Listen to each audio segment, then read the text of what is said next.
Sunlight टकमा स्वागत छ। म राजेन्द्र लिगलको। यतिखेर सामाजिक काम गर्ने हातहरू अगाडि बढिरहेको अवस्थामा छ र आज हामीले सामाजिक काम के हो र मानव सेवाका हात कसरी अगाडि बढिरहेको छ र किन यो काम गर्दै हुनुहुन्छ भन्ने बारेमा यसै सेरोफेरोमा राखेर कुरा गर्नको लागि नीलसागर आश्रमका केन्द्रीय अध्यक्ष सरिता नीलसागरसँग कुराकानी गर्न गइरहेका छौँ। सनलाइट टकमा स्वागत छ सरिताजीलाई। नमस्कार। थ्याङ्क यू सर, धेरै धेरै धन्यवाद।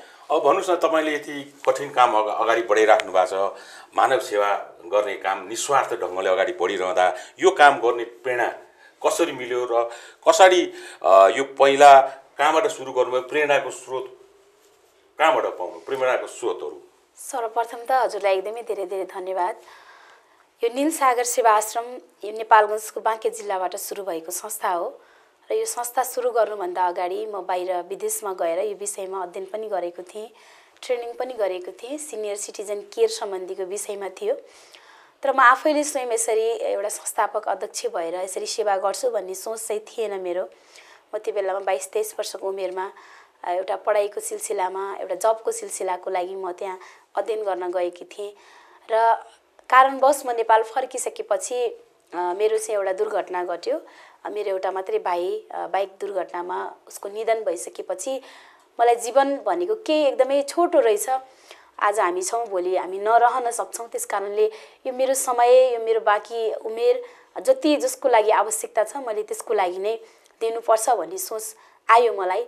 र मेरो भाइको सपना पनि सानो बाबु नानीहरूलाई पढाउने, बालबालिकाहरूलाई संरक्षण गर्ने, उनीहरूको सेवामा समर्पित हुने खालको सोच थियो। बच्चामा खेल्ने बेलामा उसले मलाई जहिले पनि सेयरिङ गरिराख्थ्यो र भाइको सपना, मैले आफूले गरेको ट्रेनिङ र जीवनप्रतिको मेरो दृष्टिकोण, मान्छे जन्मेपछि मर्ने रहेछ भन्ने कुरा सबै कुरा मिल्यो र यही कारणले गर्दाखेरि मैले नीलसागर सेवा आश्रमलाई सुरु अगाडि बढाउनु भयो भन्ने प्रेरणाको स्रोत भन्दा पनि भाइको जुन निधन भयो, प्याक निधन भयो, त्यसपछि तपाईँले के गर्नुपर्छ भन्ने भावनाले प्रेरित भएर अगाडि बढाउनु भयो। अब भन्नुहोस् न, अब नीलसागर भन्ने त लाग्नुभयो, तर यो मानव आश्रम पनि छ तपाईँहरूको र कुन उद्देश्यले स्थापना गर्नुभएको छ? दर्ता छ कि छैन होला? यो नीलसागर सेवा आश्रम चाहिँ विशुद्ध सामाजिक संस्था हो र सडकमा विभिन्न कारणले आउन बाध्य विवश व्यक्ति जसले आफ्नो परिवारले नहेरेर आफूले जन्माएका सन्तानले पनि उनीहरूलाई अपहेलित गरेपछि त्यो व्यक्ति सडकमा आउँछ र त्यो संस्थाको विधानदेखि लिएर त्यसको कार्यविधिहरू सबै मैले चाहिँ नेपाल सरकारको वकिलसँगै बसेर त्यो कार्यविधिलाई, विधानलाई बनाएँ र बनाइसकेपछि जिल्ला प्रशासन कार्यालय बाँकेमा मैले त्यसलाई दर्ताको प्रोसेसमा लगेँ र लग्दा पनि मलाई धेरै कठिनाइहरू झेल्नु पर्यो। किनभने म स्वयं त्यो बेलामा मेरो परिपक्वता उमेर पनि नभएको र म भर्खरै बाहिरबाट बसेर पढेर आएको र यस्तो संस्था, यस्तो यो विधान हेर्दाखेरि विभिन्न किसिमका अप्ठ्यारामा परेका, मानसिक अवस्था गुमाएका, सडकमा अपहेलित भएका व्यक्तिलाई संरक्षण गर्ने कुरा भनेको त एकदमै सानोतिनो कुरा होइन, यो तपाईँले गर्न सक्नुहुन्न भनेर मलाई सिडिओ साहबले, रविलाल पन्तले अनुमति पनि दिनु भएन सुरुमा। र म अलि जिद्दी स्वभावको पनि थिएँ, किनभने मसँग त्यो बेलामा पीडा थियो। मेरो सहारा भनेको मेरो भाइको पीडा थियो र त्यो पीडाले मलाई एकदमै धेरै सपोर्ट गर्यो र त्यो पीडाकै कारणले गर्दाखेरि मैले सिडिओ साहबलाई भने, ठिकै छ, तपाईँले अनुमति नदिए पनि मैले सडकका बाआमाहरू जबरजस्ती भए पनि लिएर आएर राख्छु, मेरो काम हेरिसकेपछि त तपाईँले पक्कै पनि अनुमति दिनुहुन्छ होला भन्ने सोच भयो र मैले बागेश्वरी मन्दिर, नेपालगञ्जको प्रसिद्ध बागेश्वरी मन्दिरबाट 8 जना बुवा आमाहरू उठाएर आश्रममा लगेपछि त्यस्तो कारण जुध्यो। सिडिओ साहब कुनै संस्थाले तीजको बेलामा तीजको कार्यक्रमको लागि प्रमुख अतिथि बनाएर त्यहाँ बोलाएको रहेछ। सिडिओ साहब आफै आउनुभयो र त्यो बेलामा मलाई एकदम डर लागेको थियो। प्रोसेसमा थियो, संस्थालाई दर्ता पनि दिएको थिएन। अब मलाई कानुनले के गर्छ होला भन्ने डर लाग्यो। त्यो बेलामा चाहिँ मलाई अब हाम्रो संस्थाको उपाध्यक्ष अमन सर, नारायण सुवेदी सर चाहिँ अब टेलिकममा कार्यरत भएको कारणले प्रत्यक्ष देखिन नमिल्ने उहाँले चाहिँ अप्रत्यक्ष सपोर्ट गरिराख्नु भएको थियो। अनि सिडिओ साहबले मलाई आफैले बोलाएर, ल मैले तपाईँको सेवाको अगाडि कानुनले पनि घुँडा टेक्यो, भोलि नै आउनुहोस्, म त तपाईँको संस्थालाई दर्ता दिन्छु भनेर जिल्ला प्रशासन कार्यालयलाई चाहिँ 1442 दर्ता नम्बर हो हाम्रो संस्थाको, 2073 साल असोजको 12 गते यसलाई आधिकारिक रूपमा दर्ता दिनुभयो। मैले चाहिँ वैशाखबाटै सुरु गरेको थिएँ भने समाज कल्याण परिषद काठमाडौँमा पनि दर्ता भएको छ र आन्तरिक राजस्व कार्यालय नेपालगञ्जमा पनि दर्ता गरेको छ। अनि फेरि मैले कोट्टाउन चाहेँ, मान्छेको मृत्यु स्वाभाविक छ, हामी पनि कुनै दिन मर्छौँ। तपाईँ एउटा यङ अवस्थामा यो मर्यो भन्दैमा सामाजिक क्षेत्रमा प्रेरित हुनुपर्ने आवश्यकता कसरी आयो? म हजुरले भनेको प्रश्नको एकदमै सही प्रश्न गर्नुभएको छ। त्यो बेलामा म एकदमै भौँतारिरहेको थिएँ। आफ्नो डिप्रेसनमा म एकदमै लामो समयसम्म म डिप्रेसनमा गएँ। मेरो मम्मी बाबा पनि डिप्रेसनमा जानुभयो। किन भन्दा म र मेरो भाइ मात्रै मेरो फ्यामिलीमा, मेरो बाबा पनि राम्रै अब सामाजिक अभियन्ता हुनुहुन्थ्यो, उहाँले पनि प्रोजेक्टमा काम गर्नुहुन्थ्यो। मम्मीले पनि नारी विकासमा काम गर्नुहुन्थ्यो। जे होस् सामान्य फ्यामिली भए पनि एउटा एजुकेटेड फ्यामिली, पढ्नुपर्छ, केही गर्नुपर्छ, तिमी सरकारी वकिल बनेर तिमीले काम गर्नुपर्छ भन्ने इच्छा चाहिँ मेरो बाबाको थियो। उहाँ पोलिटिक्स पनि गर्नुहुन्थ्यो। तर मैले भाइलाई गुमाउँदाखेरिको पीडा, एउटा दिदीलाई जीवन के हो, पैसा भनेको के हो, मैले बाहिर गएर पनि देखेर आएँ। र एउटा दिदीले एउटा भाइलाई गुमाउँदाखेरि कति पीडा हुन्छ त्यो त एउटा त्यो बेलाको पीडालाई त मैले अहिले सम्झिन पनि सक्दिनँ। त्यसपछि मेरो जीवनमा कुनै उत्साह नै रहेन, कुनै उमङ्ग नै रहेन। मैले आफ्नो जुन लाइफलाई बिताइरहेको थिएँ त्यो लाइफ एकदमै मोड लियो। र अर्को कुरा, त्यस लगत्तै मैले अमन सरसँग, नारायण सुवेदीसँग मेरो भेट भइसकेपछि उहाँले मलाई डाक्टर योगी विकासानन्द गुरुदेवसँग भेटाउनु भयो। र जीवनमा आफ्नो लागि साधना र अरूको लागि सेवा भएन भने त्यो मानव जीवनको कुनै अर्थै हुँदो रहेछ भन्ने कुरा मैले उहाँबाट धेरै कुराहरू ज्ञान प्राप्त गरेँ। किन भन्दाखेरि करोडौँपतिहरू मान्छेहरू पनि सडकमा गएको देखेँ, पढे लेखेका बाआमाहरू पनि सडकमा गएको देखेँ। आज छोराछोरीलाई यति राम्रो लाइफस्टाइल दिएका बुवा आमाहरूलाई पनि छोराछोरीहरूले सडकमा पुर्याएको देखेँ। त्यसकारण ती सबै कुराहरूले मेरो मनमा एकदमै नराम्रोसँग त्यो एउटा चोट लाग्यो। त्यसपछि जीवन भनेको एकदमै सठिक छ र त्यो सठिक जीवनको उपयोग एकदमै गर्नु जरुरी छ। किनभने हामीलाई गौतम बुद्धले सिकाएको कुरा पनि त्यही हो हैन, जसरी भए पनि दुखी र गरिबको लागि तिमीले केही गर्न सक्यौ भने तिम्रो जीवनको अर्थ हुन्छ भनेर। त्यसकारण अब मेरो विचारमा, मेरो सोचमा मैले चाहिँ त्यसरी नै यसलाई परिभाषित गर्छु। पीडालाई भुल्नुको लागि पनि यसरी अगाडि बढ्नु। हजुर हजुर हुन्छ। अनि यो तपाईँले मानव सेवा आश्रम अन्तर्गत बाँके जिल्लामा स्थापना गरेर अहिले यतिखेर पाल्पामा पनि नीलसागर आश्रम राम्रैसँग चलाइराख्नु भएको छ।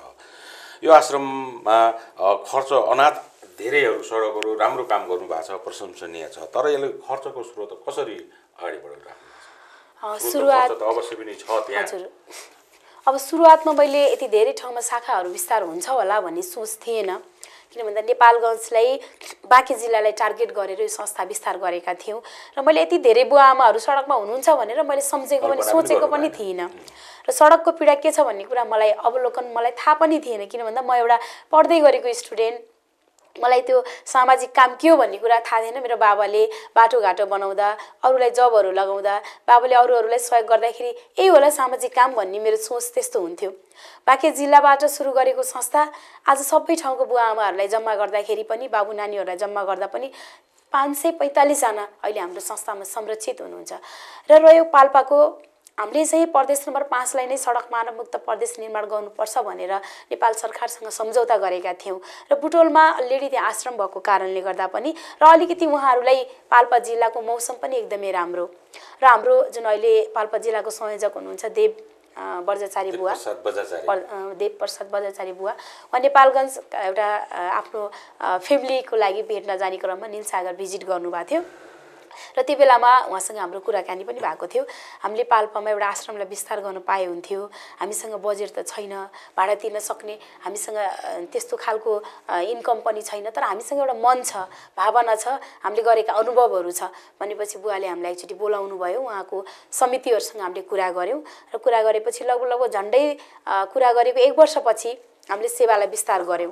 र सरले भने जस्तै हामीले यो आश्रमलाई विस्तार गर्ने बेलामा हामी वैशाखको 11 गते नेपालगञ्जबाट हिँडेका थियौँ। त्यति बेला कोभिडको दोस्रो लहरले एकदमै भयावह स्थिति थियो नेपालगञ्जमा। र त्यो बेलामा 15 बोरा चामल, लगभग 1 लाख रुपियाँ पैसा, कपडाहरू, भाँडाकुँडाहरू हामीसँग भएको कुराहरू हामीले लिएर नेपालगञ्जबाट आएका थियौँ। र लगभग 1.5 महिना हामी यहाँ बस्दाखेरि हामीले 5-7 लाख रुपियाँको म्यानेजमेन्ट गरेर फर्किन सक्यौँ। किनभने त्यस्तो परोपकारी पाल्पावासीहरूको सपोर्ट, माया, उहाँहरूको सद्भावले गर्दा हामीले पाल्पामा राम्रोसँग आश्रमलाई व्यवस्थापन गर्न सक्यौँ।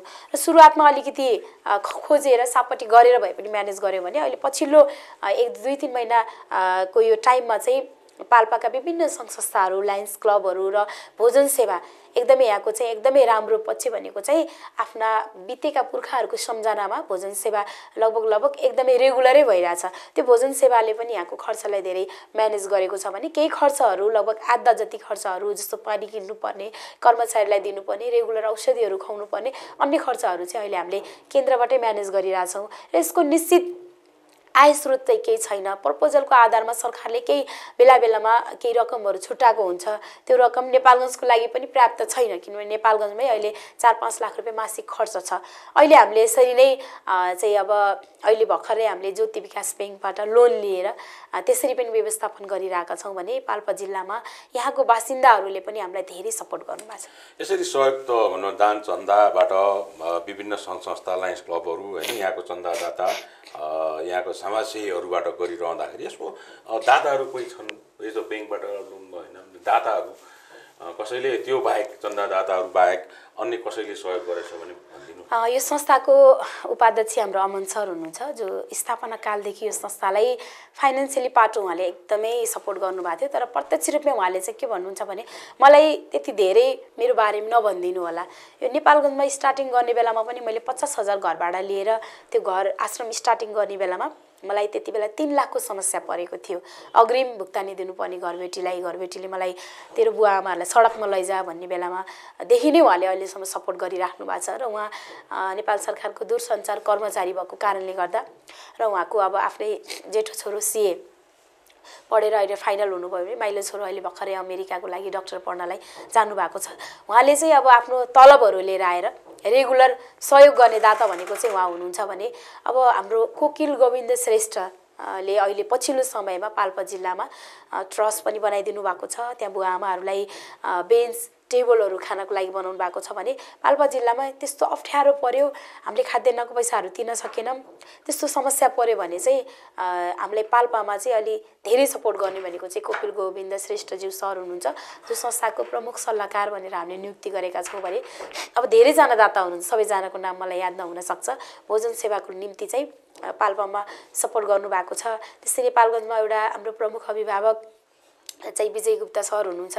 त्यस्तो अप्ठ्यारो स्थितिमा उहाँले सुरुवातदेखि नै 5,000 महिनाको सहयोग गरिराख्नु भएको थियो। अझै पनि अप्ठ्यारो स्थितिमा सपोर्ट गर्नुहुन्छ। त्यस्तै बच्चाहरूलाई पढाउन हाम्रो डाक्टर श्याम साक्यज्यूले 2टा बच्चाहरूलाई पढाउनु भएको छ। नेपालगञ्जमा छत्रकुमारी राणा मुवाले जग्गा दिएर अहिले हामीले 5 करोडको भवन बनाउँदैछौँ। अब दाताहरूको नाम लिएर त सानो ठुलो हाम्रो लागि दाताहरू एउटै हुनुहुन्छ। सबैजनाहरूको मैले नाम लिन नसकम्ला, कसैको चित्त दुख्न सक्छ होइन। तर यस्तै दाताहरू, यस्तै परोपकारी व्यक्तिहरूकै सहयोगले हामीले चाहिँ प्रेरणा पाएर सपोर्ट पाएर रहनु अगाडि बढाउनु भएको छ। अनि भनौँ यस्तो कठिन काममा लाग्नु भएको छ, खर्च पुग्दैन, ब्याङ्कबाट लोन लिनु भएको छ, चुनौतीपूर्ण काम छ, यस्तो गरेर निरन्तर यो यज्ञमा हुमिनु भएको अब सामाजिक काम म जसरी पनि गर्छु भन्नुभएको छ, तर कठिन छ र निरन्तरता अरू जनताले के भन्छन् भने उहाँहरूले निलसामको गर्नुभएको छ, अहिले त गर्नुभएको छ, खाना दिनुभएको छ, यो कति चल्ने हो र दाताबाट छ र निरन्तरता बारेमा यो जनताको अलिकता गुनासो र चासोको कुरा छ।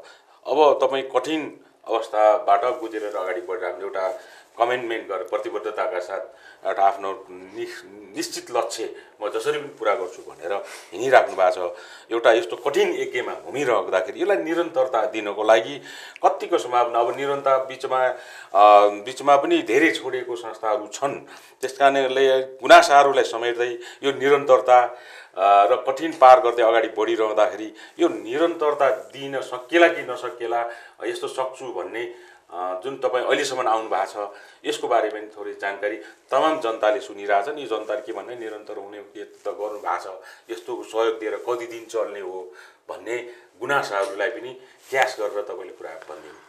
एउटा चाहिँ अलिकति म आध्यात्मिक पाटोमा जोडेको कारणले गर्दाखेरि चाहिँ हाम्रो हरेक जीवनको एउटा डाइरेक्टर भनेको चाहिँ अदृश्य शक्ति छ। म त्यो कुरालाई एकदमै बिलिभ गर्छु। किन भन्दा हिजो म सामान्य एउटा फ्यामिलीमा हुर्केको, म ब्याचलर पढेको केटी, मसँग त्यति धेरै प्रपर्टी भएर मैले सेवालाई विस्तार गरेको पनि होइन। मैले सुरु गर्ने बेलामा मसँग एउटा औँठी र सिक्री थियो, त्यो पनि मैले राखेर चाहिँ यो सेवामा समर्पित भएँ। मेरो पर्सनल ब्याङ्क एकाउन्ट पनि छैन। मैले यो संस्था दर्ता गर्ने बेलामा सबै कुराहरूलाई चाहिँ मैले बन्द गरेर आएको थिएँ। र मेरो फ्यामिलीमा म एउटा मात्रै छोरी होइन, मेरो बुवा आमाहरूले कमाएको सम्पत्ति प्रशस्त छ। मैले धेरैचोटि पनि भनेको छु, त्यो अवस्था आयो भने मैले आफ्नो प्रपर्टी बेचेर भए पनि उहाँहरूलाई पाल्नेछु। र अर्को कुरा मलाई विश्वास के लाग्यो भन्दा हिजोको दिनमा नेपालगञ्जबाट मात्रै सुरु भएको संस्था थियो। नेपालगञ्जमा 20-30 जना आमा बुवाहरू राखेका थियौँ भने अहिले 133 जना नेपालगञ्जमा हुनुहुन्छ, 45 जना बाबु नानी हुनुहुन्छ भने अरू आमा बुवाहरू हुनुहुन्छ भने आज नेपालगञ्जको बुवा आमाहरूलाई खाना बस्नको लागि कुनै पनि त्यस्तो अब अप्ठ्यारो आए तापनि त्यो म्यानेजमेन्ट भइरहेको छ। त्यस्तै बर्दिया, कोलपुर, दाङ, पाल्पा भएको छ। एउटा कुरामा मलाई विश्वास के छ भन्दाखेरि यो योजना भनेको चाहिँ हामीले बनाउँछौँ होइन, बनाउँछौँ, तर योजना भनेको चाहिँ परमात्मा भगवान् जे हामीले बिलिभ गर्छौँ उहाँहरूले बनाएको कुरा रहेछ। र पछिल्लो समयमा नेपाल सरकारले पनि सडक सहयोगी पेच्छे मुक्त राष्ट्र निर्माण गर्नुपर्छ र यो काममा जुन जुन संस्थाहरूले काम गरिरहेको छ त्यसलाई चाहिँ हामीले सपोर्ट गर्नुपर्छ भनेर नेपालैभरिको 7वटा संस्थामा हाम्रो संस्थालाई पनि सिलेक्सन गरेको छ। एकदमै छोटो समयमा यो पाटन हस्पिटल पछाडि हाम्रो नीलसागर सेवा आश्रमलाई सिलेक्सन गरेको छ। त्यस्तै प्रदेश सरकारले पनि यो वर्ष सडक मानवमुक्त प्रदेश निर्माणको निम्ति अस्ति पनि म आएर मन्त्रालयमा मुख्यमन्त्रीज्यू हाम्रो पाल्पाकै मन्त्री हुनुहुँदो रहेछ, बालबालिका तथा कानुन मन्त्री, उहाँसँग पनि मैले भेटेको छु। उहाँलाई पनि भनेको छु पाल्पा जिल्लामा नीलसागर आश्रम विस्तार गरेका छौँ, हजुर एकचोटि भिजिट गरिदिनु होला भनेर, उहाँ आउँछु पनि भन्नुभएको छ।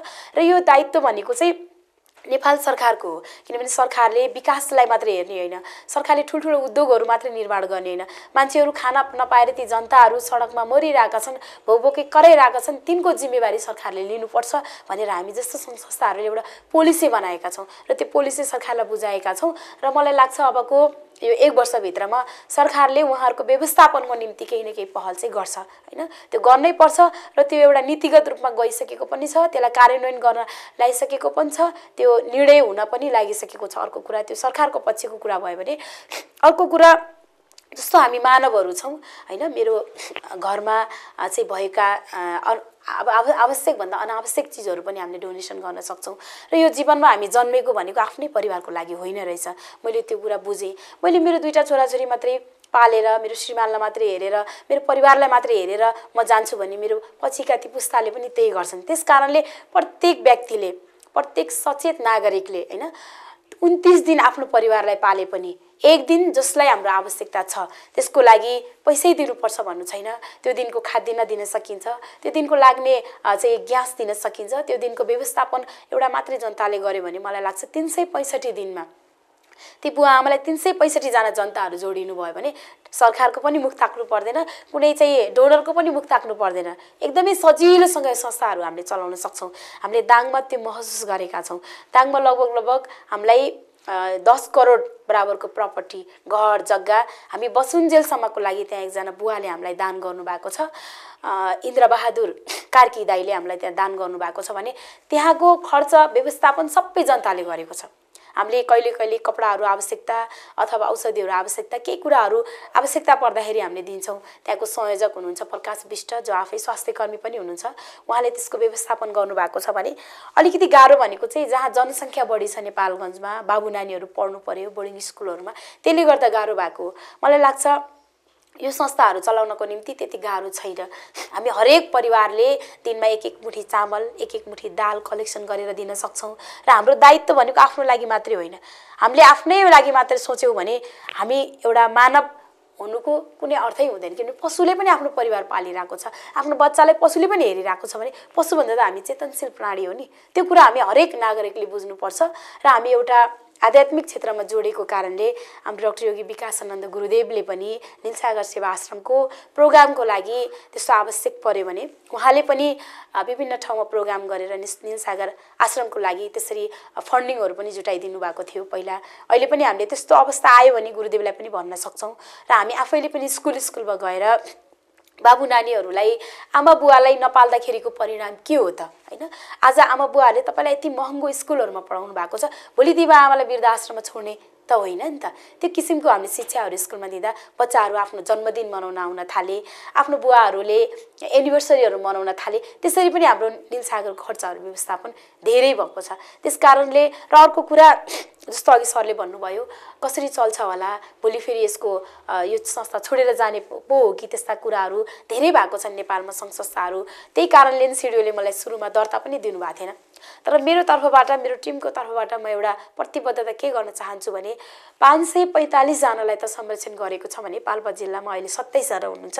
पाल्पा जिल्लामा 27 जनालाई संरक्षण गर्न हामीलाई गाह्रो हुँदैन किनभने हामीलाई भाडा तिर्नु परेको छैन कर्मचारीलाई म्यानेज गर्ने र औषधिलाई म्यानेज गर्नु परेको छ भने अरू चाहिँ यहाँका दानदाताहरू हाम्रो संयोजकज्यूले पनि एकदमै रेगुलर चाहिँ दाताहरू खोजिराख्नु भएको छ भोजन सेवाको लागि मलाई लाग्छ पाल्पा जिल्लाको आश्रम हामीले एकदमै बेटर रूपमा एकदमै नीलसागरको सबैभन्दा राम्रो शाखाको रूपमा चलाउन सक्छौँ भन्ने विश्वास चाहिँ मलाई छ यसरी भनौँ चन्दादाताहरूको निरन्तर 365 दिन केही सहयोग गरोस् र हामीले बनेको योजना र थप नेपाल सरकारले गरिदियो भने हामी निरन्तरता दिन सक्छौँ भने प्लान अफ एक्सन एउटा बनाउनु भएको छ भविष्य रणनीति योजनाहरू पनि बनाउनु भएको छ ठिक छ निरन्तरता दिनुहोस् हाम्रो शुभकामना तर यो मानव सेवा तपाईँ अन्यथा नसोच्नुहोस् हामी मानव सेवाका नाममा यहाँ बिल काटेर हिँड्छन् चन्दा उठाएर हिँड्छन् कतिपय यो कमाउ धन्दामा अगाडि बढेर प्रहरीले पक्राउ गरेको पनि तपाईँले सुन्नु भएको छ हैन सामाजिक तपाईले यस्तो खुला हृदय तपाईले गर्नु भएको छ कतिपयले यो दोस्रो आफूले धन्दाको रूपमा लिएर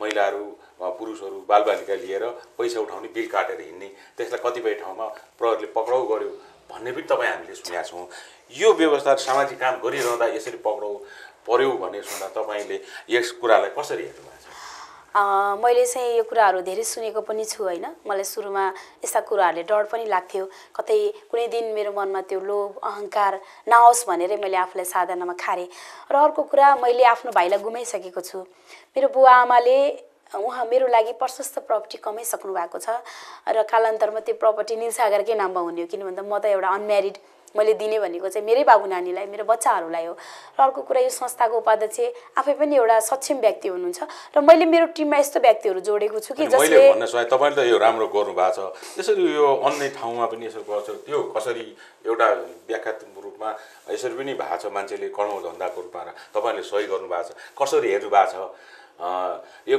यसलाई चाहिँ चेक एन्ड ब्यालेन्स गरेर अगाडि कसरी बढ्नु भएको छ त्यसको लागि चाहिँ पहिलो कुरा के हुन्छ भन्दाखेरि सरकारले पनि यस्तो आश्रमहरू अनुगमन गर्नुपर्छ हैन सरकारको जिम्मेवारी हो सरकारले कुन ठाउँमा चाहिँ ठिक काम भएको छ कुन ठाउँमा बेठिक काम भएको छ भन्ने कुराको निरीक्षण गर्नुपर्छ हजुरले भनेको कुरा एकदमै राइट हो म अस्ति महिला तथा बालबालिका मन्त्रालय केन्द्रमा जाँदाखेरि नेपालगञ्जमा मात्रै लगभग 15-20 वटा आश्रमको लिस्ट मैले त्यहाँ पाएँ जबकि मैले त्यो आश्रमहरूको कुनै पनि नाम सुनेको थिएन हैन मलाई अचम्म लाग्यो मैले कुरा पनि गरेँ यो आश्रमहरू कसरी चाहिँ तपाईहरुले पैसा दिइराख्नु भएको छ नीलसागरले त केही पनि पाएको छैन केन्द्रबाट मैले त अहिलेसम्म त्यो आश्रमको नामै सुनेको छैन नीलसागरमा राख्ने ठाउँै छैन बुवा आमाहरू भन्ने कुरा गर्दाखेरि चाहिँ कुनै चाहिँ दिवा सेवा कुनै डे केयर सेन्टर हो कुनै यस्तो हो कुनै चाहिँ यो एउटा संगठनबाट आएको छ म्याम अब यो कुरामा तपाईँ गयो भने तपाईलाई नै कारबाही हुन्छ म गयो भने मलाई नै कारबाही हुन्छ भन्ने कुरा चाहिँ त्यहाँको एकजना कर्मचारीले गर्नुभयो त्यो कुरा एकदमै राइट गर्नु मेरै आश्रममा पनि मैले राखेका स्टाफहरूले कतिले त्यस्ता गलत पनि गरे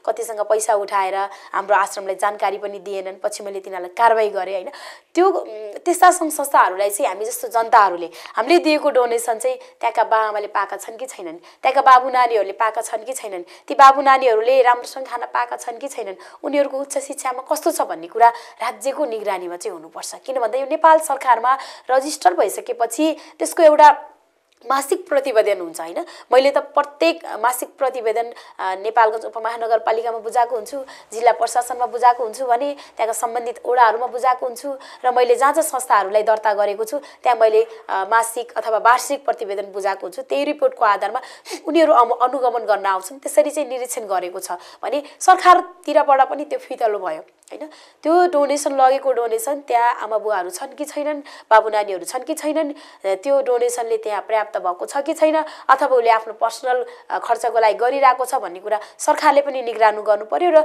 जुन दाताहरूले दिनुहुन्छ दाताहरूले पनि त्यसको विषयमा चासो लिनु पर्यो किनभने त्यो उहाँहरूले दिएको दानलाई जस्तो तपाईले मलाई 100 रुपैयाँ दिनुभयो भने मैले त्यो 100 रुपैयाँ आफ्नो लागि खर्च गरेँ मैले त्यो अनैतिक कामको लागि खर्च गरेँ भने 50% दोषी म पनि भयो भने 50% दोषी तपाईँ पनि हुनुभयो मैले दिएको दान सदुपयोग हुन्छ कि हुँदैन भन्ने कुरा हामीले बुझ्नुपर्छ र यस्ता सङ्घ संस्थाहरूमा निगरानी हुनुपर्छ र यस्ता सङ्घ संस्थाहरूमा यस्ता गल्ती हुनुको कारण चाहिँ उनीहरुमा चेतना भएन उनीहरुमा ज्ञान भएन किनभने आज मैले गरेको यो दानले मैले चाहिँ गलत काम गरे भने भोलि मैले यसको परिणाम भोग्नु पर्छ कानुनी रूपमा पनि भोग्नु पर्छ भौतिक रूपमा पनि भोग्नु पर्छ भन्ने कुरा उलाई ज्ञान भएन किन भन्दा उ लोभ मोह अहंकारमै उलाई चाहिँ रुमलियो र उले चाहिँ त्यतातिर आफ्नो बिजनेसलाई प्रमोट गर्न थाल्यो भने एक दिन त्यसको परिणाम पनि देखिन्छ आउँछ हामीले त्यस्तो अरूले गरे तापनि उनी अज्ञानको कारण त्यस्तो गरे हामी त्यस्तो गर्दैनौं हामी अनुभव गर्छौं निरीक्षण गरौँ हाम्रो प्रतिवेदन समुद्री ठाउँमा तत्त ठाउँमा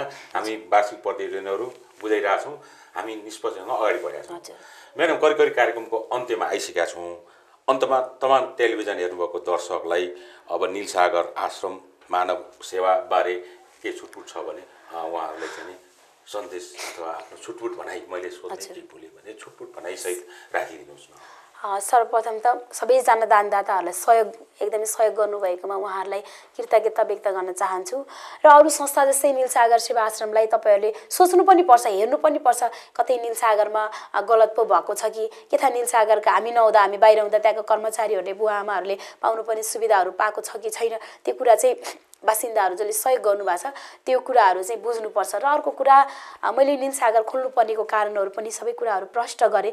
मैले अहिलेसम्म केही छुटेको कुराहरू चाहिँ मैले अहिलेसम्म आश्रममा बित्ने आमा बुवाहरूको आफैले नै उहाँहरूको दागबत्ती दिने गरेको छु भने मैले आफैले क्रिया पनि गर्छु। अहिलेसम्म लगभग 127 जनाको सम्पूर्ण शाखाहरूमा गरेर 127 जनाको मैले क्रिया पनि गरेको छु। र मैले त्यो किन गरेँ भन्दा मैले उहाँहरूलाई संरक्षण त गरेँ र मरिसकेपछि पनि एउटा छोरी बनेर छोरा बनेर जुन एउटा उहाँहरूले पाउनुपर्ने दायित्व थियो त्यो दायित्वबाट वञ्चित गर्नु हुँदैन भनेर आश्रममा बित्ने बेलामा मलाई एकजना बुवाले एउटा शब्द दिनुभएको थियो, छोरी मलाई मेरो अन्तिम दाह संस्कार चाहिँ तिमीले गर्नु, किनभने नगरपालिकाको गाडीमा लगेर मलाई नफाल्नु, बेबारिसे नबनाउनु भनेको शब्दले मलाई अहिलेसम्म पनि छोएको कारणले मैले उहाँहरूको त्यो दागबत्ती र क्रिया गरेँ। कतिले चाहिँ देखावटीको लागि गरे भन्ने कुरा पनि मलाई गर्नुहुन्छ होइन, त्यो त मान्छेको आफ्नो बुझाइको कुरा हुन्छ।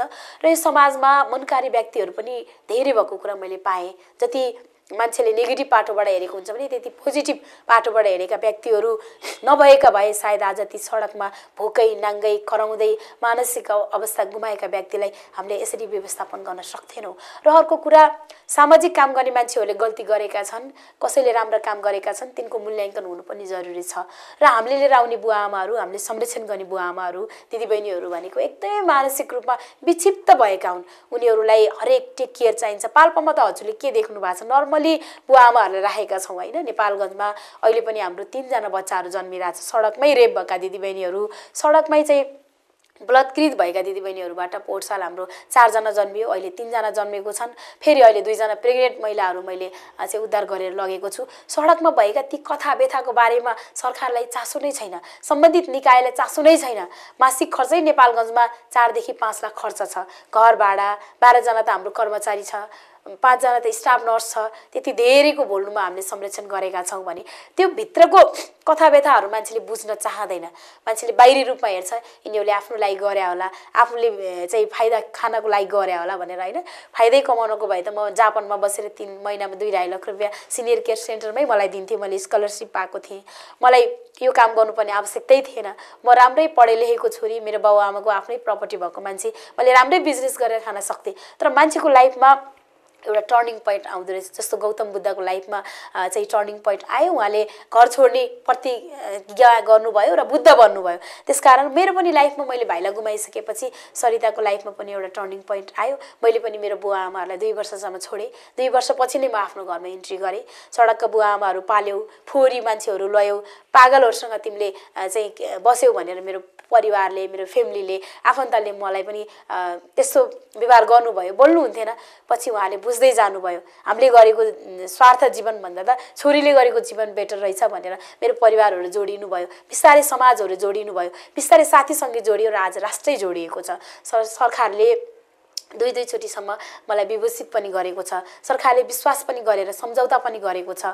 सडक मानवमुक्त प्रदेश निर्माणको निम्ति अब छिट्टै हामीले फेरि प्रदेशमा आएर छलफल गर्दैछौँ, किनभने हाम्रो कामलाई हेरेरै हो। 4 वर्षसम्म त हाम्रो कामलाई हेरेरै सरकारले विश्वास गर्यो। नेपालगञ्ज उपमहानगरपालिकाले 4 वर्षसम्म 1 बोरा चामल पनि पताएन, तर अहिले बिस्तारै उसले पताउँदैछ, विश्वास गर्दैछ। अहिले सडकमा एउटा मान्छे भेट्यो भने पनि ल नीलसागरलाई सम्झिन्छ, कोभिडले कोही मान्छे मर्यो लासलाई व्यवस्थापन गर्न सकेन भने सरितालाई सम्झिन्छ। त्यो बिस्तारै हामीले विश्वास पनि दिलाउनुपर्छ। र यो काममा हामी जस्तो सामाजिक अभियन्ताहरूले छुट्टै रिजल्ट खोज्नु हुँदो रहेछ, धैर्यता गर्नुपर्छ। त्यो धैर्यता एक दिन न एक दिन मान्छेले विश्वास गर्छ भन्ने मलाई विश्वासको साथ सम्पूर्ण नीलसागर सेवा आश्रमलाई सहयोग गर्ने शुभचिन्तक, अभिभावक स्पेसली म अहिले पाल्पामा भएको कारणले स्पेसली पाल्पावासीहरू र अहिले हामी पाल्पामा आउनुको कारण पनि पाल्पालाई सडक सहयोगीपेक्षी मुक्त यो जिल्ला घोषणा गर्नुपर्छ भनेर मैले मन्त्रीज्यूसँग अस्ति कुरा गरेको थिएँ। उहाँ यहीँको भएको कारणले हुन्छ गर्नुस्, म आफ्नो तर्फबाट प्रदेश र स्थानीय सरकारसँग मैले के कोअर्डिनेसन गरिदिनुपर्छ भनेर उहाँले भन्दा मैले त्यहाँको व्यवस्थापन र त्यहाँको केही भौतिक संरचनाहरूको बारेमा उहाँलाई एउटा प्रपोजल पनि दिएको छु। त्यसको लागि म कार्यान्वयन गर्छु पनि भन्नुभएको छ र त्यो विश्वास पनि छ मैले गर्नुहुन्छ जस्तो पनि विश्वास छ। र पाल्पावासीहरूले यति छिटै नीलसागर सेवा आश्रमलाई विश्वास गरेर सहयोग गर्नुभएको छ। सम्पूर्ण पाल्पावासीहरूलाई म हृदयदेखि नमन र स्पेसली धन्यवाद चाहिँ म जुन हामीलाई त्यो भवन उपलब्ध गराइदिनु भएको छ विश्वमान बजाचार्य बुवा देव बजाचार्य, मैले सबैजनाको त्यो समितिको नाम सम्झिन नसके पनि सबैजनालाई मैले नीलसागर सेवा आश्रमको तर्फबाट धेरै धेरै नमन व्यक्त गर्न चाहन्छु। र आज यसरी यो पाल्पामा मेरो पहिलो इन्टरभ्यू हो। यो सनराइज टपमा हाम्रो आदरणीय प्रस्तुता सर राजेन्द्र लिगल सरसँग मेरो 2-3 वर्ष अगाडि हाम्रो परिचय भएको थियो। आज प्रसङ्गवश भेटेर हामी सँगै कुराकानी गर्न पायौँ। सम्पूर्ण सनराइज टिभीका सम्पूर्ण टिम मेम्बर्स र सरलाई पनि एकदमै धेरै धेरै नीलसागर सेवा आश्रमको तर्फबाट जय नीलसागर, जय मानवता, सबैजनाको जय होस् भन्न चाहन्छु। समय दिनुभएकोमा सरिताजीलाई धेरै धेरै धन्यवाद। Thank you so much sir. प्रिय दर्शक, आजको सनराइज टक कार्यक्रममा नीलसागर आश्रम केन्द्रीय अध्यक्ष सरिता नीलसागरसँग मानव सेवा, नीलसागर र सामाजिक सेवा विविध पक्षमा कुराकानी गऱ्यौँ। अर्को हप्ता अन्य कुनै विषयवस्तु लिएर आउनेछौँ। आजलाई बिदा चाहन्छु। सनराइज टक हेर्दै गर्नुहोला। धन्यवाद, नमस्कार।